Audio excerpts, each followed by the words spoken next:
Assalamualaikum warahmatullahi wabarakatuh. Bijeng jeung sadayana.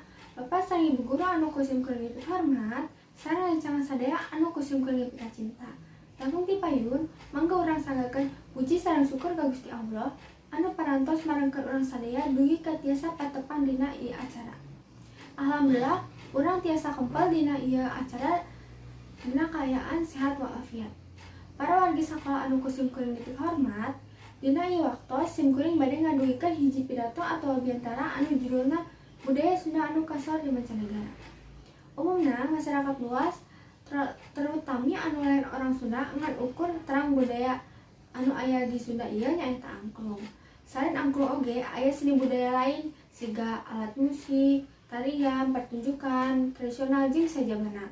Berikut mangrupakeun 5 budaya ti Sunda anu kasar di mancanegara. Nu kahiji aya wayang golek. Wayang merupakan salah sahiji budaya anu lekat di Indonesia. Beda jeung wayang golek lainna. Sunda miboga wayang golek anu biasana dijieun ti kayu. Nu kadua aya tari Jaipong. Tarian Sunda ieu asalna ti Karawang.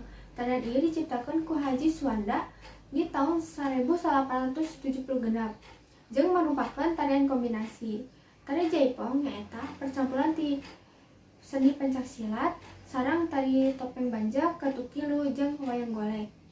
Dipirik ku musik gamelan, siga degung, ketuk, gendang, rebab, kecrek, gong, jeung dibarengkeun ku nyanyian sinden. Nu katilu aya sisingaan. Sisingaan nyaeta boneka singa anu ukuranna gede jeung tiasa ditunggang. Sisingaan ieu dijieun ti kayu, buluna ti benang rafia, jeung awakna dibungkus ku kain. Umumna tradisi ieu dipake pikeun sunatan, panarimaan tamu istimewa, jeung acara khusus seni.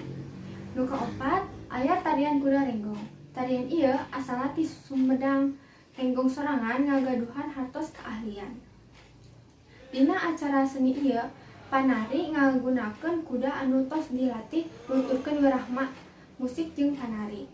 Nu terakhir nu kalima aya degung. Ngaran eta sorangan dicokot tina bahasa Belanda nyaeta de goong. Anu hartosna gamelan. Alat musik ieu nyaeta alat musik pikeun ngiringan acara tradisional. Sakitu heula pidato atau biantara ti simkuring. Wassalamualaikum warahmatullahi wabarakatuh.